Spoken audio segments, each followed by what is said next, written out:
RTCI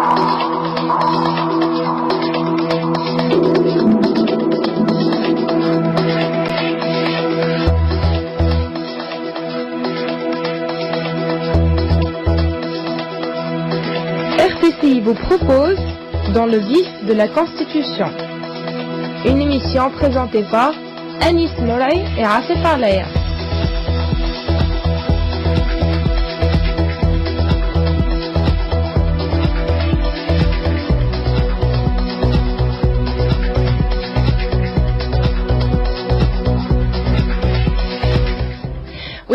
Exactement sur les ondes d'RTCI, dans le vif de la Constitution, tous les jeudis à partir de 8h30 avec Anis Moulay. Bonjour Anis. Bonjour Afef. Avec nous, comme chaque jeudi matin, professeur Abdelhamid Labd, maître de conférence en droit public. Bonjour professeur. Bonjour Afef. Alors aujourd'hui, on va parler des droits économiques, sociaux et culturels, n'est-ce pas Anis? Tout à fait. Donc la dernière fois, lors de la dernière émission, nous avons abordé la thématique des droits civils et politiques. On a essayé de décortiquer donc cette thématique-là. Cette fois-ci, donc on va essayer d'être exhaustif dans l'étude du projet de la Constitution s'agissant des libertés, et on va s'intéresser, on va s'atteler donc disséquer un peu ce qu'on appelle communément donc les droits économiques, sociaux et culturels. D'ailleurs, on a parlé de ça la semaine dernière, mais on a laissé les détails pour cette semaine. Exactement. Alors, professeur Abdelhamid Labd, qu'est-ce que les droits économiques, sociaux et culturels? La dénomination de droits économiques, sociaux et culturels est une dénomination internationale, c'est-à-dire que l'origine du vocable vient du droit international. Plus précisément, en 1966, les Nations Unies ont adopté un traité international qui s'appelle le Pacte international relatif aux droits économiques, sociaux et culturels. Et ce pacte international a été adopté le même jour dans le cadre de la même résolution que le Pacte international relatif aux droits civils et politiques. Donc les deux familles de droits, si on les appelle comme ça, vont ensemble. Même si historiquement les premiers droits qui ont apparu étaient les droits civils et politiques, mais et c'est là ça s'explique historiquement. Dans les années 60, il y avait les pays d'obédience socialiste, communiste, donc ils ont poussé vers l'adoption d'un pacte, d'un traité international qui énumère et qui précise les engagements de la communauté internationale en matière économique, sociale et culturelle. Donc depuis, la communauté internationale de manière générale a adopté cette démarche au niveau de droit et avec les droits civils et politiques, il y a toujours un ensemble de droits qui s'appellent désormais les droits économiques, sociaux et culturels et qui vont ensemble avec les droits civils et politiques. Donc c'est une liste de droits qui est très importante et qui est nécessaire aujourd'hui pour montrer au monde et pour montrer au peuple de la communauté nationale comment le gouvernement doit s'atteler à réaliser ces droits économiques, sociaux et culturels. Anis, comme dit le professeur, donc une liste de droits. Est-ce que vous pouvez nous détailler encore plus ce concept? Je vais essayer de rebondir sur ce que vient de dire Sir Abdelhamid par rapport à ça, et je vais adopter une méthodologie, je dirais, chronologique des choses. Donc au départ, on a adopté sur le plan international et national ce qu'on appelle les droits civils et politiques. C'était essentiellement après la déclaration de l'homme, la déclaration universelle des droits de l'homme. Non, pas la déclaration de 1789, donc après la Révolution française. On a consacré après le joug royal qui avait eu lieu en France. On a adopté donc un certain nombre de droits. Suite donc, je dirais, à l'oppression subie par les peuples. Ces droits-là sont les droits qu'on a vus la dernière fois, les droits civils et politiques.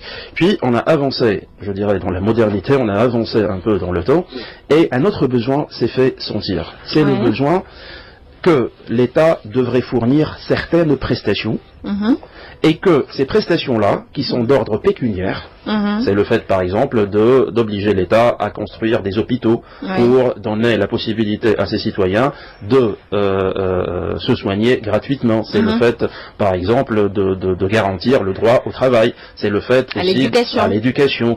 Ce sont une typologie de droits qui diffère des droits civils et politiques qui, elle, est d'obédience, je dirais, un peu abstraite, droit de la presse, droit de constituer des partis politiques. Voilà, c'est plutôt politique. Voilà. Là, on adopte une conception totalement différente qui vient étoffer encore plus la panoplie de droits que possède l'humain. C'est pour cela qu'on les appelle des droits de deuxième génération.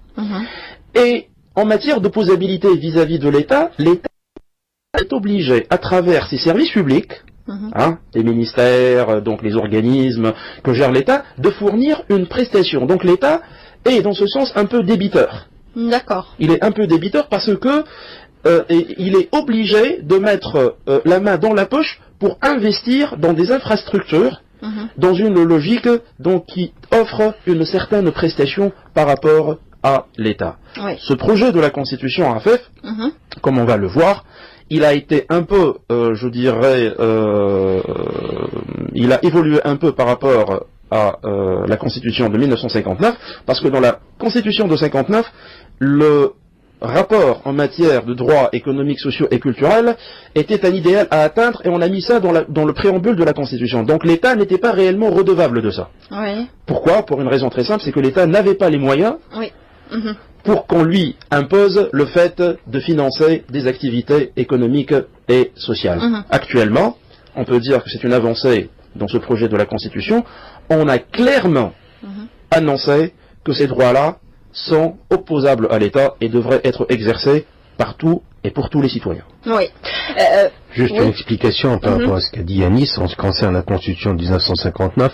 Si les constitutions tunisiennes, l'Assemblée nationale constituante de 1959 n'a pas pensé à inscrire les droits économiques, sociaux et culturels dans le texte de la Constitution elle-même, c'était pas uniquement parce qu'il n'y avait pas les moyens financiers, mais surtout, principalement, et peut-être exclusivement, parce que l'état des connaissances à l'époque ne permettait pas d'inclure ces droits économiques, sociaux et culturels. D'autant plus que, comme je l'ai indiqué, ces droits ont été consacrés uniquement en 1966, internationalement.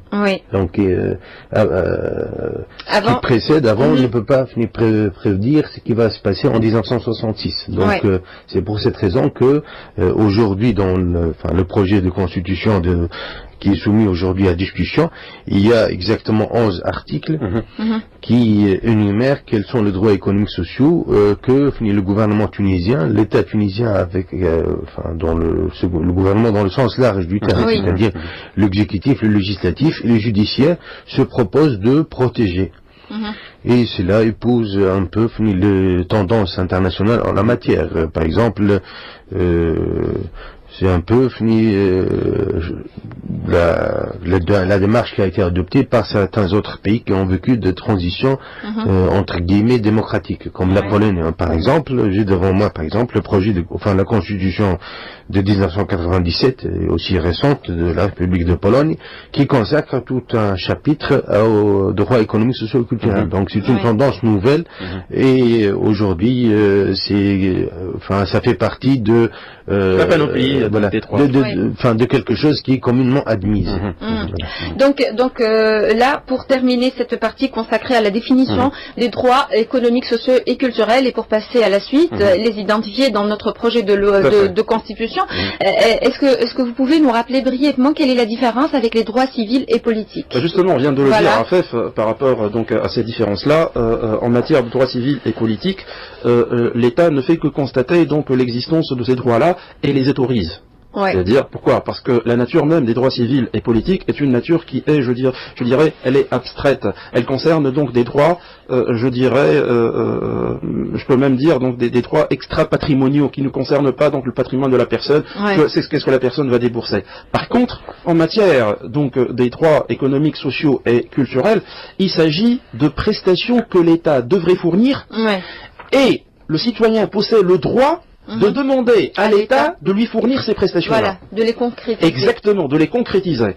Comme par exemple, dans un État comme la Tunisie, on a toute une structure, tout un processus, par exemple, de santé publique. Cette santé publique-là permet aux citoyens donc d'aller à l'hôpital, et même s'ils ne possèdent pas de l'argent, ils pourraient être soignés où il y a une certaine gratuité. Ce n'est pas une gratuité absolue, c'est une gratuité qui est quand même donc un peu relative. Sous d'autres cieux, dans d'autres pays, on n'a pas, par exemple là, les États-Unis par exemple, il n'y a pas un système de santé publique. Donc il n'y a pas dans leur constitution ce qui consacre réellement donc un droit à la santé que le citoyen revendique et oppose à l'État. C'est ça, donc, la différence majeure entre les deux. Donc, si on peut dire, tant que ces droits existent dans la Constitution, on garantit au moins la gratuité de l'éducation, de la santé, des soins. Justement, par rapport à la gratuité, Sir Abdelhamid saura donc vous dire plus que moi, la gratuité, on ne peut pas raisonner par gratuité absolue, en fait. La gratuité, en matière de prestations publiques, ne signifie pas l'absence de coût. Oui, mais...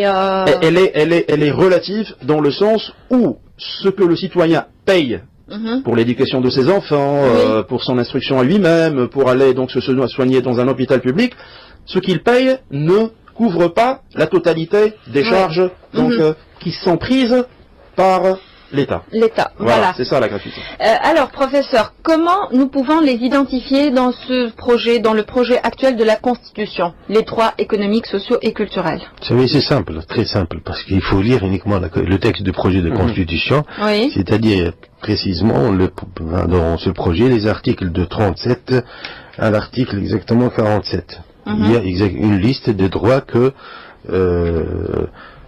les constituants nouveaux de 2011, c'est le nouveau cru, proposent de... ça millésime. Ça dépend. Donc, voilà, ce sont des points de vue. Exactement. Donc, les constitutions de 2011 qui proposent de réaliser, mais au fait, il s'agit réellement de droits qui ont été plus ou moins réalisés par l'État tunisien précédemment. Donc, il constate un fait et il essaie de sauvegarder un peu ce qui a été fait. Donc, d'abord, dans le projet, l'article 37 qui concerne le droit à la santé. Ensuite, le droit à la santé qui inclut aussi le droit à la couverture sociale. L'article 38 consacré à l'éducation. L'article 39, le droit au travail. L'article 40, le droit à la propriété. L'article 41, le droit à la culture. L'article 42, le droit au sport et aux loisirs. L'article 43, le droit à l'eau. L'article 44, le droit à un environnement sain, au développement durable. L'article 45, ici c'est quelque chose qui est un peu nouveau, c'est pas ni droit économique, ni droit social, ni droit culturel, c'est l'égalité entre hommes et femmes, comme c'est l'article 45, c'est un peu un article intrus dans le projet. Donc l'article 46, c'est aussi un autre article qui est un peu intrus, c'est les droits de l'enfant. L'article 47, c'est l'obligation pour l'État de protéger les personnes handicapées. Donc ça, c'est l'énumération de ce que sont, selon le Constitution de 2011, les droits économiques, sociaux et culturels inscrits dans le projet de la Constitution. Alors, en fait, je voudrais discuter d'un fait qui est très important par rapport à ce projet de constitution, c'est Abdelhamid, c'est l'article 35, relatif donc au droit syndical, qui dit donc expressément que le droit syndical, incluant le droit de grève, est garanti par la Constitution. Ceci est une avancée majeure. On peut le dire, c'est une avancée majeure pour une raison très simple. Je vais essayer d'expliquer à nos auditeurs et auditrices donc pourquoi c'est une avancée. Dans la Constitution de 59 plutôt, l'ancienne Constitution, il y avait un article donc qui était l'article 8 qui consacre donc et garantit le droit syndical. Tout à fait. Et dans ce cadre-là, s'est posé la question à Afef, est-ce que le droit syndical inclut le droit de grève ou n'inclut pas le droit de grève. Ceci est très important, parce que le droit syndical, s'il inclut le droit de grève, tant mieux, c'est que le droit de grève est expressément mentionné, est implicitement mentionné dans la Constitution, et que toute personne qui a des revendications, dans la mesure des procédures légales, il pourra donc consentir à faire une grève. Ouais. Voilà. Ceci, le texte ne le dit pas, mais le texte parle uniquement donc de droit syndical. Or, la Constitution de 59, elle est venue ultérieurement au code pénal tunisien qui, lui, a vu le jour en 36. Et ce code pénal, dans l'article 107, estime que ceux parmi les fonctionnaires publics qui font la grève, donc, subissent une sanction de 2 années de prison. Là, on s'est retrouvé, sur le plan pratique, devant un dilemme énorme. Ouais. Est-ce que le droit syndical consacre le droit de grève dans le projet de la Constitution de 59, ce que la Constitution de 59 ne le dit pas, mais qu'est-ce que le droit syndical sans l'exercice de droit de grève? C'est ça la question.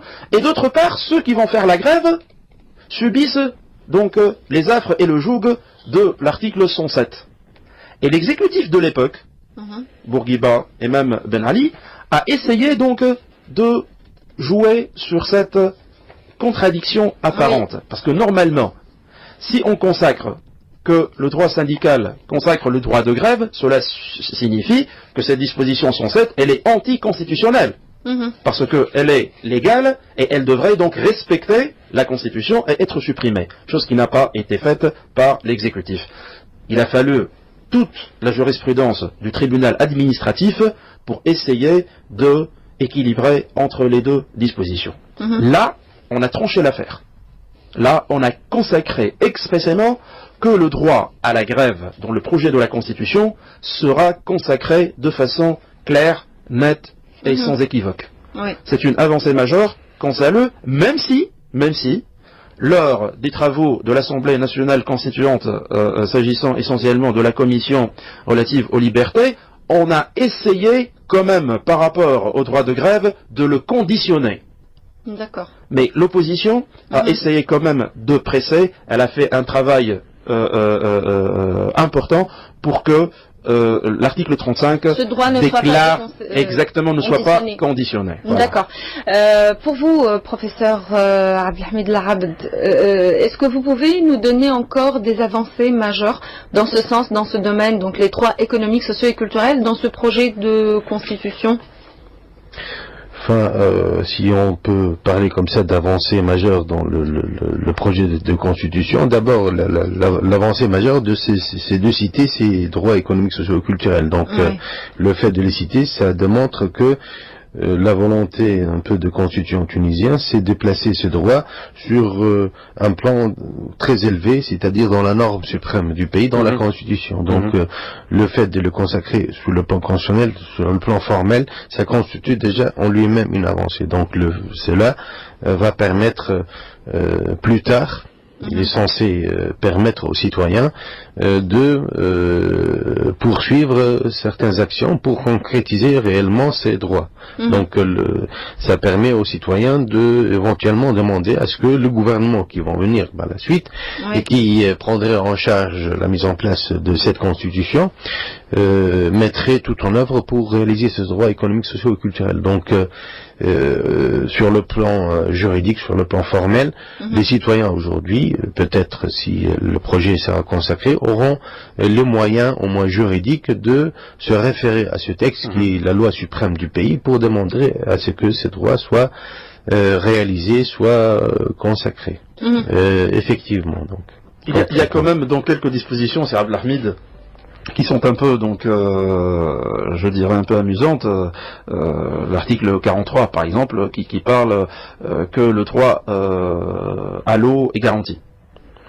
Donc ça épouse, c'est pas tout à fait amusant parce que le droit à l'eau, ça fait partie, c'est un des droits majeurs aujourd'hui qui sont discutés dans le cadre des Nations Unies. Donc je parle de la sémantique dans laquelle donc la formulation, qui est un peu la formulation ça laisse à désirer parce que la formulation manifestement faite par des gens qui ne sont pas de juristes chevronnés et outillés pour faire cet exercice de rédaction.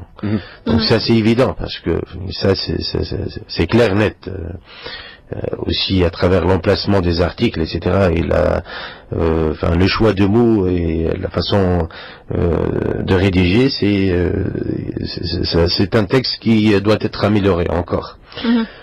D'autant plus que c'est un projet. Mais le fait de consacrer certains droits comme le droit au sport, au loisir, etc. Donc il y a beaucoup de choses. C'est-à-dire finalement on va demander beaucoup de choses de l'État. Oui. Et au fait, ça pose d'autres problèmes. Est-ce que l'État peut faire tout ça? La nature même de l'État, surtout si nous sommes dans une logique néolibérale de l'État, donc des engagements, austérité. Tous les pays du monde sont confrontés à ce genre de problème. Prenons par exemple, vous avez parlé tout à l'heure des États-Unis d'Amérique, dans lesquels il n'y a pas de système de santé publique. Mais aujourd'hui, l'œuvre maîtresse du président Obama, qui va rester éventuellement dans l'histoire, c'est le système de santé ou d'assurance maladie. Donc finalement, l'État le plus libéral du monde, on ne peut pas dire aux États-Unis que c'est pas un État libéral, s'intéresse aux droits économiques, sociaux et culturels. Donc en l'occurrence le droit à la santé. Donc c'est une des préoccupations majeures des gouvernements aujourd'hui. Donc c'est ça le problème, c'est que quelles que soient les tendances aujourd'hui, les gens ne procèdent pas de manière idéologique. C'est ça ce qui est perdu de vue par le Tunisien aujourd'hui. Tout à fait. On va vers la gestion de choses, on ne gère pas les âmes. Et si on gère les choses, c'est-à-dire on gère les besoins des âmes. Les besoins physiques, pas les besoins intellectuels. Donc, ici, on parle même ici de les besoins, le droit à la culture. Donc ici et à l'éducation qui continue à être obligatoire et gratuite en fait. Non, à part ça, mais il y a aussi une connotation plus qu'idéologique. L'article 38 parle de la consécration de la langue arabe et son approfondissement ici. Donc, comme si la langue arabe est attaquée dans ce pays. Donc, il y a une très forte dose d'idéologie dans ce texte et ça dépend comment les choses vont être concrètement appliquées. Mais avec l'idéologie on ne peut pas faire beaucoup de choses. Justement, Afef, par rapport à la consécration, comme on l'a dit souvent par rapport au droit, il ne s'agit pas d'étoffer le projet de la Constitution, une Constitution avec une panoplie de droits, aussi exhaustive soit-elle. Par contre, il faut réellement qu'il y ait une consécration législative, donc par la suite, qui vient concrétiser donc ce qui a été proposé, ce qui a été inséré. C'est-à-dire, il ne suffit pas d'avoir une déclaration de droit dans le cadre d'une constitution qui serait exhaustive, qui serait totale, qui serait donc faite, je dirais, de façon très pointueuse. Non, il faut que le gouvernement, l'exécutif et le législatif s'appellent à consacrer ces libertés-là. L'appliquer, les offrir, et les offrir. Je suis tout à fait d'accord avec Abdel Hamid, permet un investissement donc financier énorme. Et ces investissements, on parle, Afef, de services publics, s'agissant de la culture, s'agissant donc de l'éducation, ce sont ce qu'on appelle des services publics qui ne sont pas pécuniaires, lucratifs, ne sont pas lucratifs, et ils sont donc très demandeurs de fonds, je dirais des ogres de finances. Actuellement, la tendance mondiale des États dans leurs économies est une tendance qui est néolibérale. C'est-à-dire on doit payer pour les C'est-à-dire que l'État doit se désengager des dépenses sociales. Or, d'une part, consacrer des droits demandeurs d'argent public, et d'autre part, en étant dans un État néolibéral, crée parfois donc un certain déséquilibre, un certain malaise. On verra par la suite comment ces droits vont être donc concrétisés. Est-ce que l'État va fermer les yeux donc sur ces droits-là, ou vont donc les consacrer et subir donc je dirais les affres de la finance publique? La question se pose à mon avis d'une façon autre dans le contexte tunisien. C'est-à-dire que nous avons une situation paradoxale dans laquelle l'État tunisien a déjà fait beaucoup dans le cadre de la réalisation de droits économiques, sociaux et culturels. Oui. Donc aujourd'hui, c'est-à-dire que c'est un texte qui vient parachuter comme ça. C'est-à-dire que le texte de loi dont vous parlez, l'exécutif, le travail du législatif, ça a été déjà fait pendant 50 ans, plus que 50 ans, 56 ans que l'État tunisien travaille depuis l'indépendance, a consacré ses droits et le résultat de ces 56 ans de travail sont là. Et sont des résultats concrets, tangibles, etc. Le droit. Selon vous, il y a pas... Aujourd'hui, le gouvernement qui va venir ne va pas construire un autre barrage, un autre grand barrage, impossible. Oui, d'accord. Physiquement, il ne peut pas le faire. Oui. Donc ça, c'est un exercice de sémantique, ce qui est fait. Mais bon, peut-être c'est utile, pour certaines personnes. C'est ce que nous sommes en train de faire, c'est-à-dire on perd beaucoup de temps, beaucoup d'argent à faire un peu de la littérature, de la sémantique et du blabla.